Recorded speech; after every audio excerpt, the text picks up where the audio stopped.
Queridos Haris, Kai, Irene, Deus abençoe a todos vocês. Estamos aqui com mais uma aula, a EBD Live, aqui no nosso canal do YouTube, Adalberto Teles, com 2 L's. Também quero agradecer mais uma vez por sua presença aqui no nosso videoaula.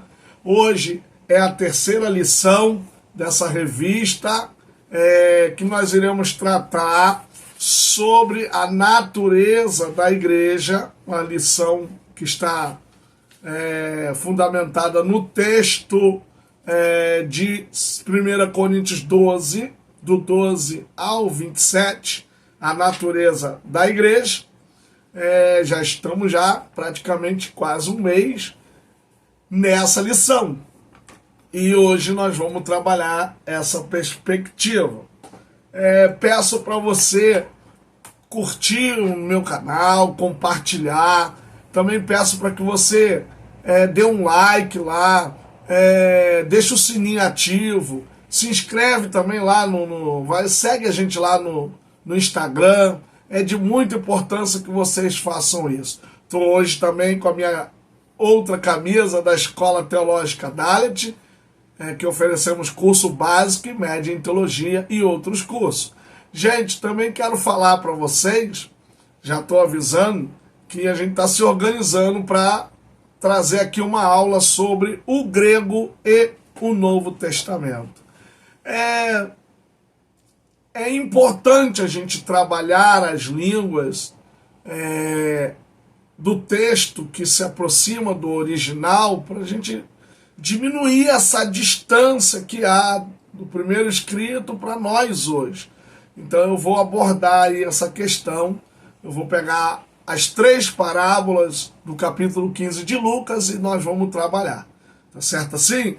Conto com a sua ajuda. Eu estou um pouquinho rouco devido ao final de semana, foi bem concorrido, com pregação no sábado, palestra no domingo pela manhã, ainda preguei na minha igreja à noite. E ontem ainda teve aula na escola Dalet, então eu fiquei um pouquinho rouco. Mas olha, conto com a ajuda de vocês, o canal está crescendo e eu creio que vai crescer mais para uma contribuição melhor aí para vocês e para a igreja. Então vamos aí para o que interessa. Tem muita coisa hoje aqui, então eu uso aqui o óculos também, porque a idade passou dos 40, tem que usar óculos. Eu vou tratar hoje junto com vocês da lição número 3, a natureza da igreja. A leitura em classe é 1 Coríntios capítulo 12, do 12 ao 27, que vai falar sobre o corpo, a palavra soma ali no grego. Gente, também a gente tem a ideia aqui das articulações, das juntas. Tudo isso faz com que o corpo tenha mobilidade. A própria Bíblia diz que nele nos movemos, nele agimos. Então, ele como cabeça faz toda essa mobilidade também. É ele, porque é da cabeça que sai todas as ordens para que o corpo seja comandado. Então, Jesus é a cabeça desse corpo e Paulo faz essa analogia, essa imagem da igreja como corpo para demonstrar aí a importância da sua unidade e da sua coesão como uma instituição de Deus. Então, a palavra-chave aqui, as palavras-chave que eu separei foi igreja, natureza e corpo de Cristo. Então, separei essas 3, igreja, natureza, corpo de Cristo. Na introdução, eu já digo que natureza é o que caracteriza alguém ou alguma coisa. De forma ampla, aqui eu falo de maneira lata, quando vemos em uma placa alguns nomes como igreja evangélica, igreja apostólica, igreja missionária, etc., é possível perceber a natureza dessa igreja. Então você está igreja evangélica, porque a princípio, todas as igrejas são evangélicas a princípio, diga-se passagem, tá? Isso aqui Eu não estou falando de outros tipos de igrejas, estou falando de igrejas que são reconhecidas como evangélicas. Mas nem todas colocam na sua placa o nome igreja. Claro que aqui é a dimensão, por isso que eu estou falando, que há uma delimitação, mas eu estou falando aqui, eu deixei claro, de forma ampla, ou seja, de maneira lato sensu, ou seja, abrangendo todas as perspectivas. Você também vê essa natureza quando você tem uma placa identificando aí, ó, tá vendo? Identificando a natureza, identificando o que aquele local ou aquela instituição faz. Então você tem a igreja evangélica, que denomina lá, igreja evangélica tal. Por exemplo, igreja evangélica Assembleia de Deus. A igreja não é a Assembleia de Deus, mesmo que na placa esteja Assembleia de Deus, mas em algumas ou numa boa parte a gente percebe igreja evangélica Assembleia de Deus. Em algumas você tem igreja apostólica. Aí algumas dessas são dirigidas por apóstolos mesmo no século XXI.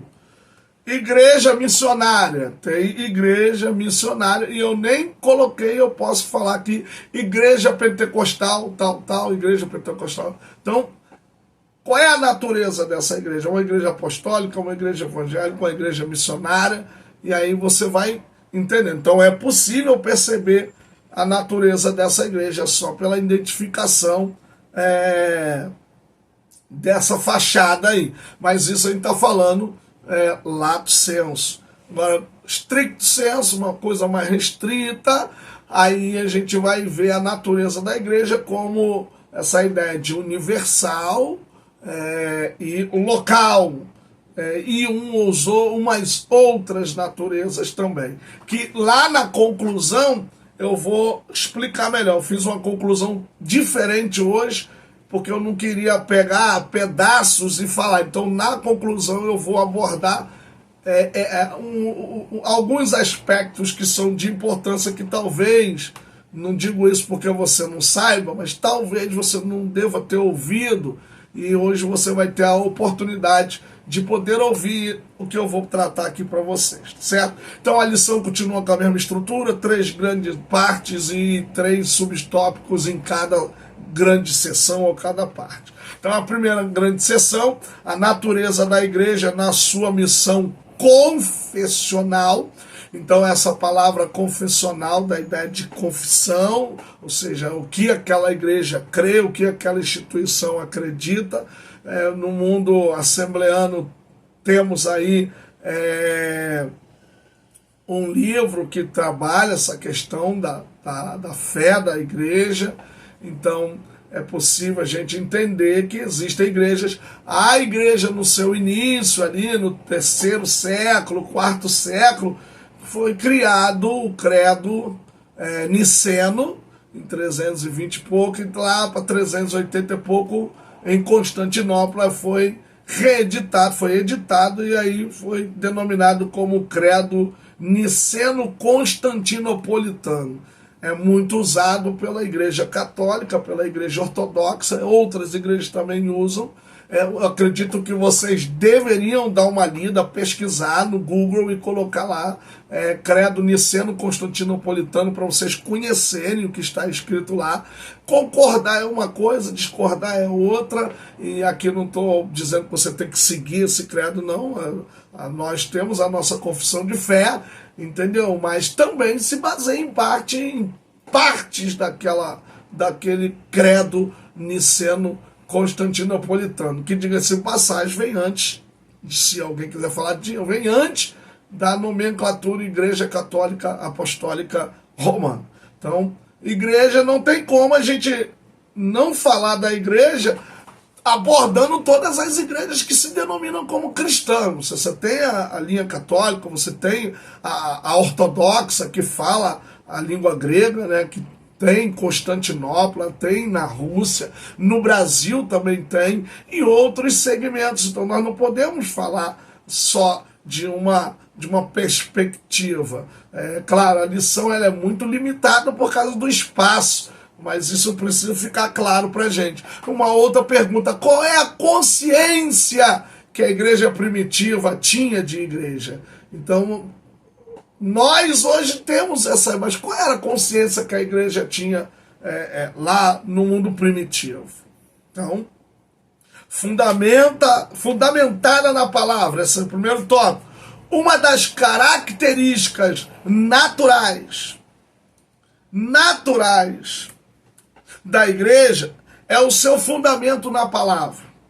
Para ser aceita como igreja verdadeira e não uma seita, ela precisa reconhecer a Jesus Cristo como o único e suficiente Senhor e Salvador. Então, gente, Jesus é o centro da igreja. A igreja que nega Jesus como Deus, a igreja que nega Jesus como tendo a mesma essência do Pai e do Espírito, sendo um com o Pai e com o Espírito, ela não traz uma característica de uma igreja realmente, verdadeiramente pautada na palavra. Ela precisa também, além disso, confessar que o sacrifício vicário de Jesus é o único meio de salvação.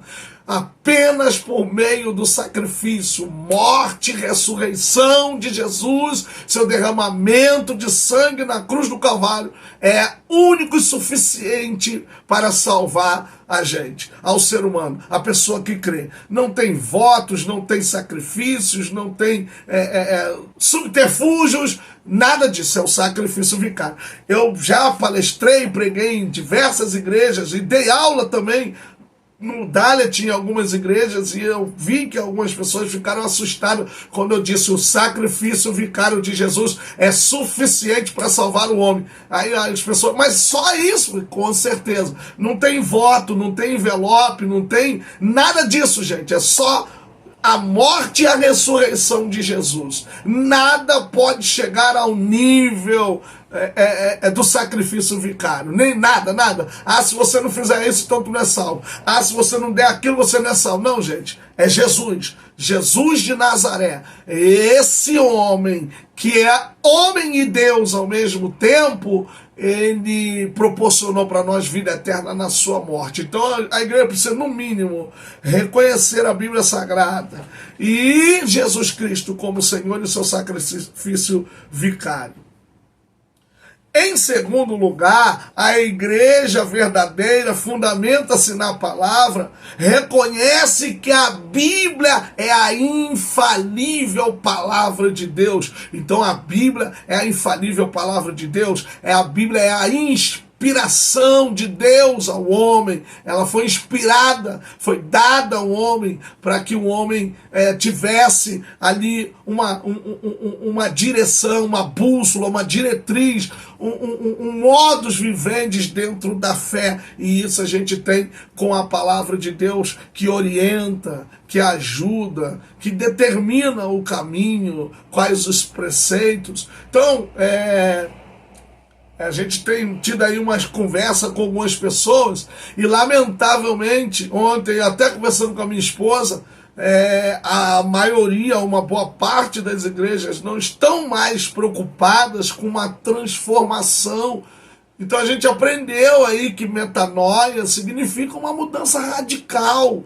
Então não está tendo tanto isso, as pessoas não estão preocupadas mais com isso. Então a igreja precisa pautar-se pela palavra. A palavra vai mostrar como nós devemos se comportar. Tanto é que Paulo diz: quem roubava não rouba mais, quem adulterava não adultera mais. Então essas questões ainda precisam ser vivas na nossa igreja, na nossa pregação, no nosso modus vivendi. Então, o cristão tem um modo de viver que é pautado pela palavra. Nós somos monoteístas e o nosso monoteísmo é um monoteísmo ético. Exige um modo de vida, um modo de viver pautado pelas Sagradas Escrituras. Então, desse primeiro passo, porque existem seitas que Jesus é um profeta, Jesus é alguém normal. A Bíblia é falível, a Bíblia é um livro escrito por homens e tal, mas então uma dessas características, algumas, é essa: reconhecer Jesus Cristo como o único suficiente Salvador, que Ele é Deus, como Pai, como Espírito, na mesma essência, pessoa diferente, mas com a mesma essência, e que Ele é o que tem a capacidade de salvar pelo seu ato vicário, pelo sacrifício vicário na cruz do Calvário, todo aquele percurso. Eu não digo não só todo o percurso, porque às vezes na ceia nós só valorizamos ali a morte de Jesus e a ressurreição. Não, tem que ser valorizado vida, morte e ressurreição, porque o sacrifício ele já parte também da sua vida, porque o propósito da vida de Jesus é o sacrifício. Todo ele diz: a minha comida, a minha bebida é fazer a vontade do meu Pai. 40 dias e 40 noites de jejum e oração. Então uma vida totalmente voltada para o sacrifício,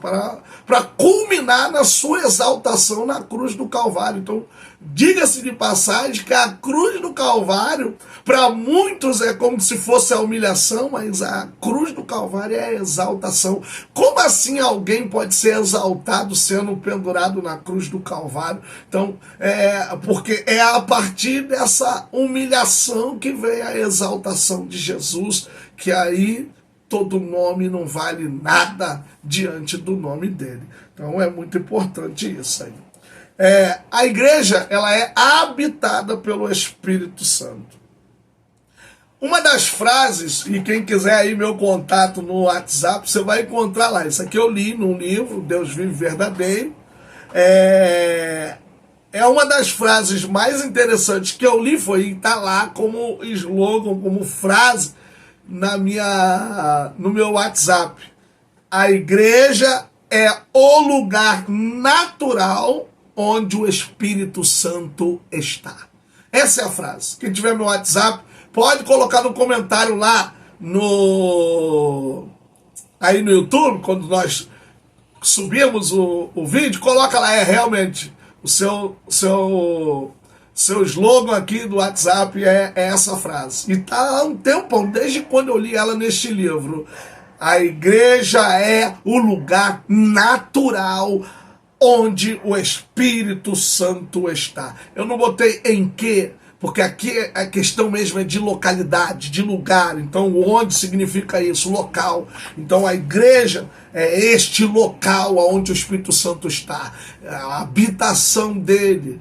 Lembram que a gente na aula passada, propriedade particular, então a igreja é esse lugar natural. O Espírito Santo tem prazer de estar neste lugar. O Espírito Santo tem prazer de habitar neste lugar. O Espírito Santo tem prazer de estar no meio da igreja, trabalhando na igreja, operando no meio da igreja, porque é Ele que glorifica a Deus por meio da igreja. O Espírito glorifica a Deus, mesmo sendo Deus. Gente, isso é coisa tremenda. A igreja precisa ter esse contato com o Espírito Santo. O Espírito Santo é fundamental para a igreja. Então, nessa igreja, na igreja no caso, o Espírito Santo, ele é ou faz, né? Então, o Espírito Santo é a força motriz da igreja, o dinamis, não é dunamis não, gente, é dinamis.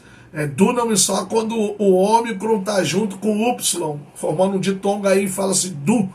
Agora, quando o Y está sozinho, essa pronúncia de I ou Y, então é dinamis. Então ele é dinamis ou dinamel, que é o que dá força, o que dá o poder. Então ele é esse dínamo que traz dinamismo, traz dinâmica. Para mim a igreja tem que ser dinâmica, a igreja tem que atuar, tem que trabalhar, tem que fazer, não pode parar. E isso só acontece por meio do Espírito Santo, que capacita, que fortalece, que restaura e que também como reveste a pessoa de poder, de autoridade, para que ela avance na obra do Senhor, ou obra missionária, ou seja lá o que for. Então, o Espírito Santo é essa força motriz. O Espírito Santo é aquele que convence o pecador. Então a igreja, ela é dotada pelo Espírito Santo, e a proclamação do Evangelho faz com que o Espírito Santo, né, faz no sentido de que ele usa as nossas pregações e vai lá e fala muito mais propriedade do que a minha pregação para convencer a pessoa. Então a pregação às vezes pode ter técnicas ou seja lá o que for, mas o Espírito Santo é que vai entrar, é o que vai atuar e vai convencer o homem do pecado, da justiça e do juízo. O Espírito Santo opera a obra da regeneração. Se eu sou regenerado, não é porque eu sou bonzinho ou porque eu mereço, é porque a graça de Deus me alcançou e hoje eu sou um homem regenerado. Então a igreja em si é um ser, é um povo regenerado, transformado pela ação poderosa e regeneradora do Espírito Santo. Então o Espírito Santo tem essa capacidade de fazer na igreja a regeneração. O Espírito Santo dirige e capacita a igreja. Então você vê lá Atos capítulo 13, estavam ali alguns doutores orando e jejuando, quando o Espírito disse: apartai para mim a Barnabé e a Paulo para a obra que eu os tenho chamado. Então o Espírito Santo direciona a quem enviar, a quem levantar, a quem colocar, a quem substituir, a quem tirar, é o Espírito Santo. Então nós precisamos entender que o Espírito Santo é o que move a igreja. Gente, isso lembra muito o Antigo Testamento, não o templo fixo, mas quando a tenda estava no deserto. Porque é o que eu estou falando para vocês, gente, dá vontade até de vibrar, porque a gente percebe ali a ação de Deus movimentando, a nuvem descia, aí aqueles homens tinham que desarmar a tenda com todo amor, com todo cuidado e muito zelo, e quando a nuvem seguia, o povo tinha que seguir cada tribo na sua ordem, cada utensílio do templo, a arca da aliança, seguindo ali aquela nuvem em cima que simbolizava ou significava a presença de Deus, né? Bendito seja o nome do Senhor, porque dá vontade de vibrar por causa disso, porque a presença de Deus, ela nos mobiliza essa ação de realmente de vibração, e isso lembra, né, o Espírito Santo aí dirigindo, capacitando, lembra isso no deserto. Aí o templo fica uma coisa mais estática, mais parada, mas mesmo assim a glória está ali, porque a gente vê isso com Salomão.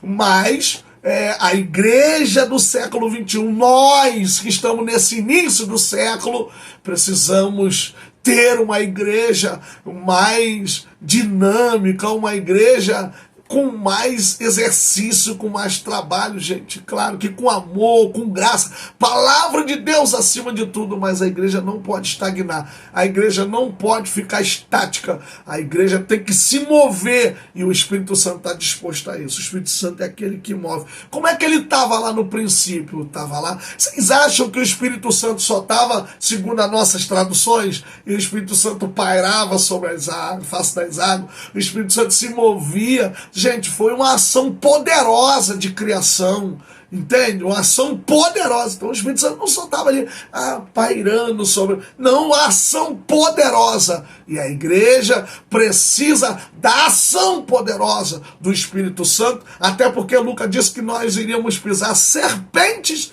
e escorpiões. Então, coisas ferozes, coisas com alto nível de letalidade, que é serpente e escorpião. Se não matar, causa dores terríveis. Então, autoridade, poder, dinamismo. Vamos pedir a Deus para ser assim, e vamos pedir ao Espírito Santo para fazer isso com nossas igrejas.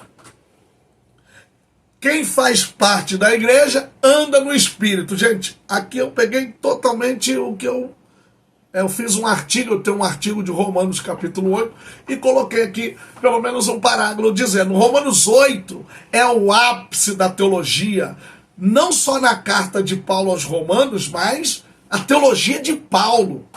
Nele, se refere ao capítulo 8 de Romanos, tem-se a importância do Espírito Santo.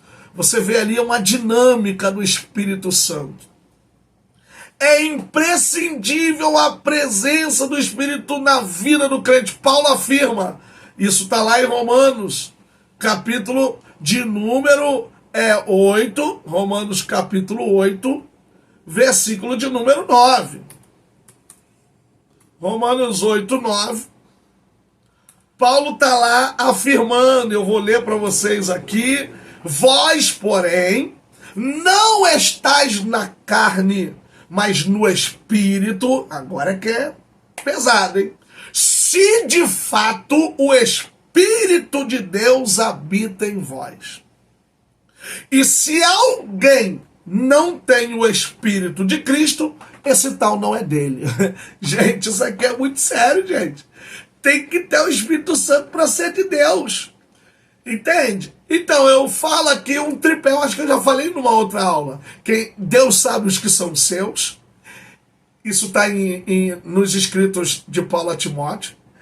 Quem é de Deus tem o Espírito Santo. Está aqui, ó. Se esse tal não tem, ele não é dele. Então, segundo tripé, ele tem que ter o Espírito Santo. E terceiro, quem é de Deus não quer pecar, não gosta de pecado.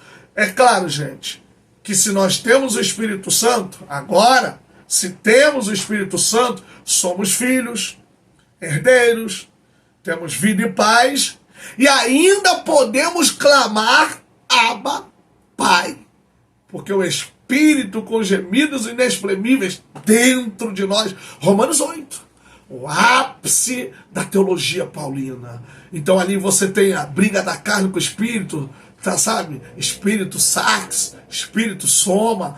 E você se inclina para o Espírito, você tem vida e paz. Inclina-se para a carne, inimizade, morte. Então, o Espírito é esse elo. A própria Bíblia diz que ele é o selo, ele é o penhor, ele é o que marca, o que sela, o que dá a garantia de que a igreja é de Deus, de que a igreja pertence a Deus. Por isso, volto lá a minha frase tirada de um livro que eu li. A igreja é o lugar natural aonde o Espírito Santo está. Não há, ele está no mundo todo, tá? Ele é onisciente. Ele é onipresente, ele é onipotente. Mas aonde é que ele quer estar? Qual é o lugar propício? A igreja. A igreja. Infelizmente, nós vamos ter dados aí não muito bons para a igreja evangélica. Parece que teve uma estagnação aí nas estatísticas, mas como não é o nosso caso aqui, vocês pesquisem se realmente houve aí uma estagnação no sentido de que a igreja deu uma desacelerada no crescimento. É claro, gente, as mídias sociais estão demonstrando aí algumas características não muito boas da igreja. É um mundo pentecostal sem uma teologia apropriada, muita falta de organização na ordem e na decência dos cultos, vidas muito prósperas de lideranças e outras coisas mais estão causando essas... Fora os escândalos que estão entrando no mundo das igrejas. Então isso está trazendo aí uma desaceleração no crescimento da igreja. E isso não é bom, gente.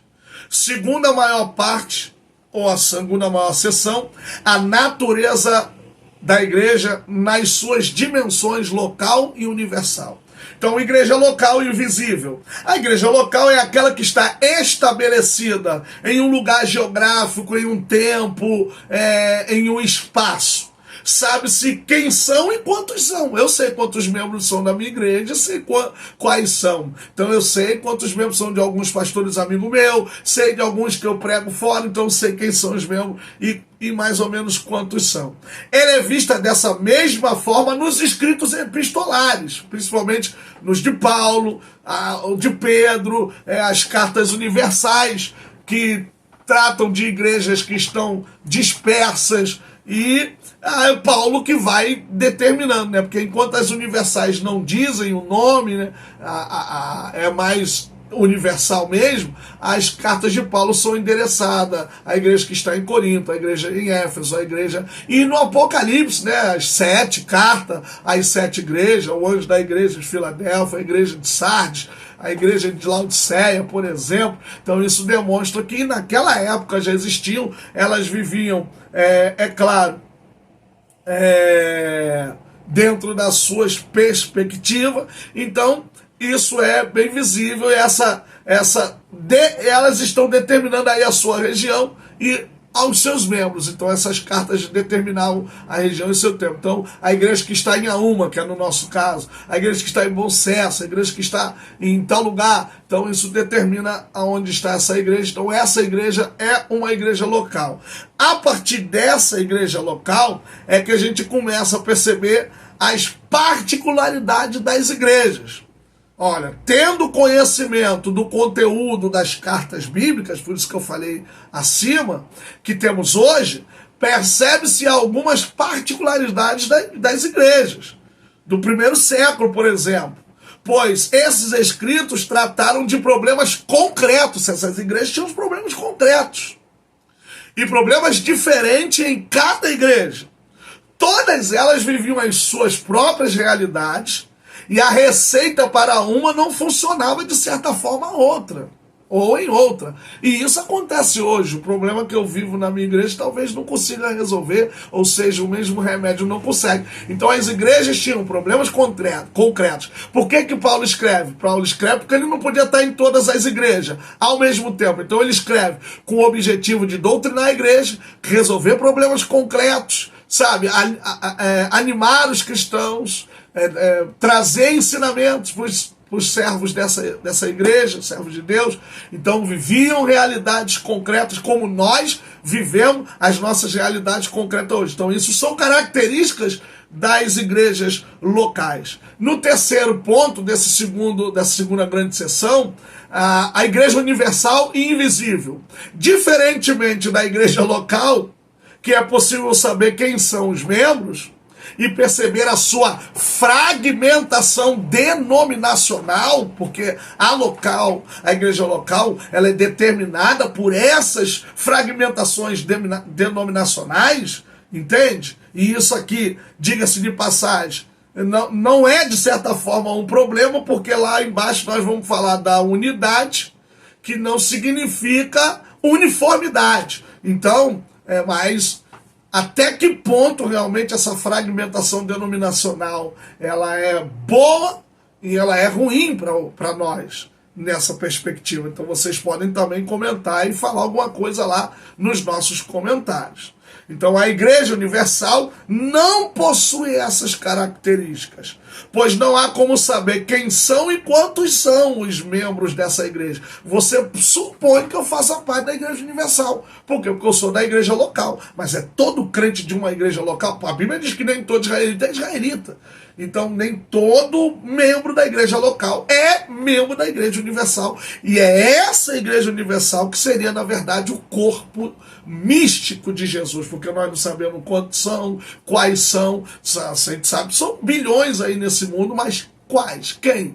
Entende? Então não está escrito na testa da pessoa, nem nada. A gente infere de que aquela pessoa é um servo de Deus, autêntico, e que sua vida é pautada lá nessa Igreja Universal. Então é preciso reconhecermos que a Igreja Universal ela é constituída pelas igrejas locais. Essas igrejas vão formar. Então, quando junta tudo isso nessa igreja, porque ela é invisível, porque não há como no mundo, na terra, a gente unir todo mundo. Não tem como. Nenhum líder vai conseguir fazer isso. Em questões internas do país a gente não faz isso, quanto mais em questões mundial. Então a gente não tem como fazer isso. Então essa igreja invisível e universal é a igreja formada por raças, tribos, línguas e nações espalhadas nesse mundo afora.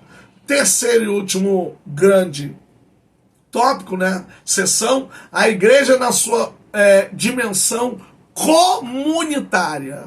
Aí lá na conclusão eu vou fechar melhor. A igreja é una. A imagem da igreja como corpo, lá em 1 Coríntios 12, do 12 ao 27, demonstra esse aspecto de unicidade, de una, da igreja. Não há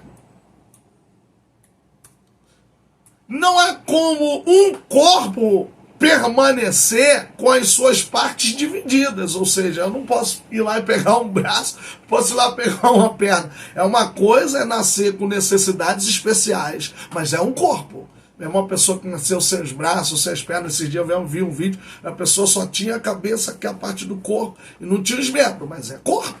Ali ele é um corpo dentro das suas limitações. Mas o que é um corpo que a gente entende assim como um corpo sem essas necessidades especiais? É a pessoa que tem os seus membros, como é dividido lá na escola que a gente aprendeu, né? Cabeça, tronco e membros. Então, membros superiores e membros inferiores. Aí tem os aparelhos, né? Digestivo, respiratório, sanguíneo e tal, os órgãos. Então você tem toda essa dinâmica do corpo. Então não há como um corpo permanecer com as suas partes divididas.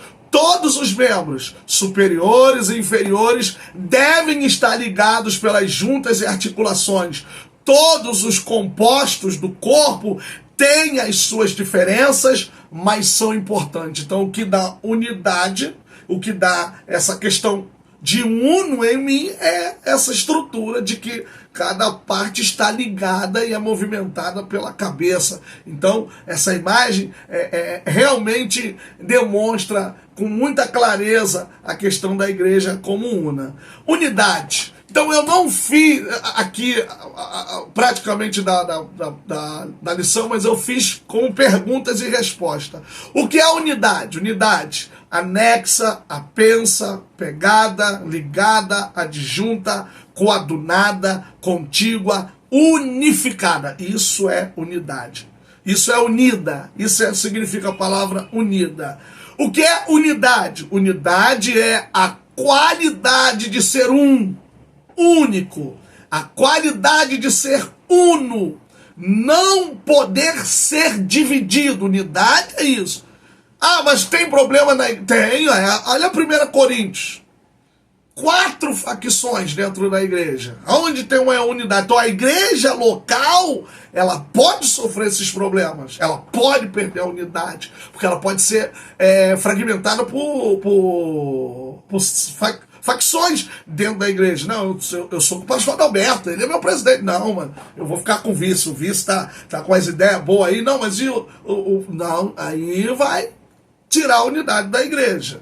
Então, a igreja, a unidade é a qualidade de não poder ser dividido. O que é único, sem outro de sua espécie ou qualidade. É único. A igreja é única, não tem outra instituição que possa dizer igreja. Não, ela é única. Que só tem um elemento, uma unidade, um comportamento. Isso é a palavra único. Então eu defino aqui esse tópico com isso. O que é unidade? Falei.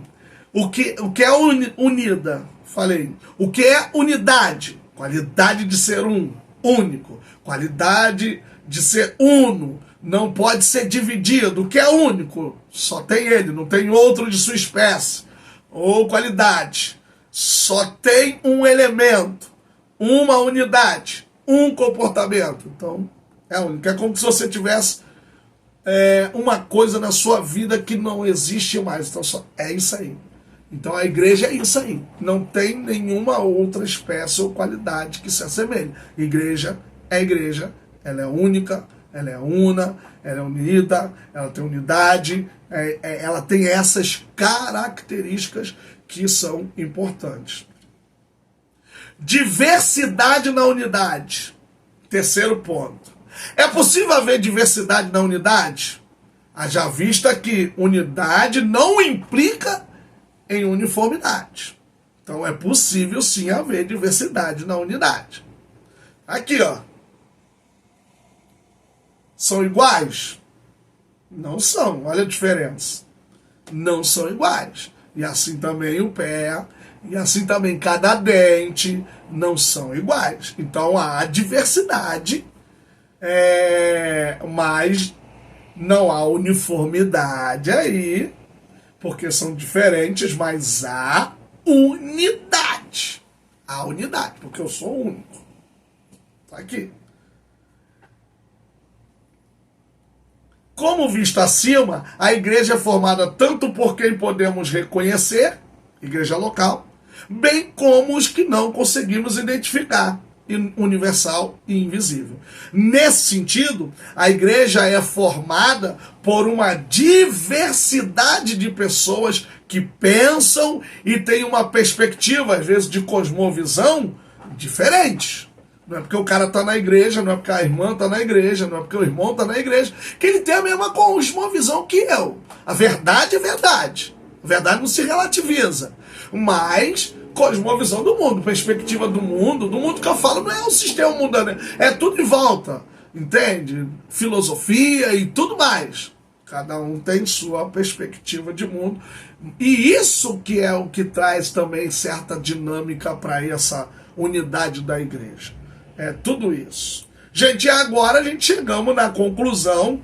E é aquilo que eu falei para vocês. Eu fiz aqui uma coisa legal para poder pegar essas características que eu vou ler aqui para vocês. Olha, na teologia, há um termo usado para demonstrar a natureza da igreja. Aqui, no mundo pentecostal, foi falar de natureza, essa é a expressão.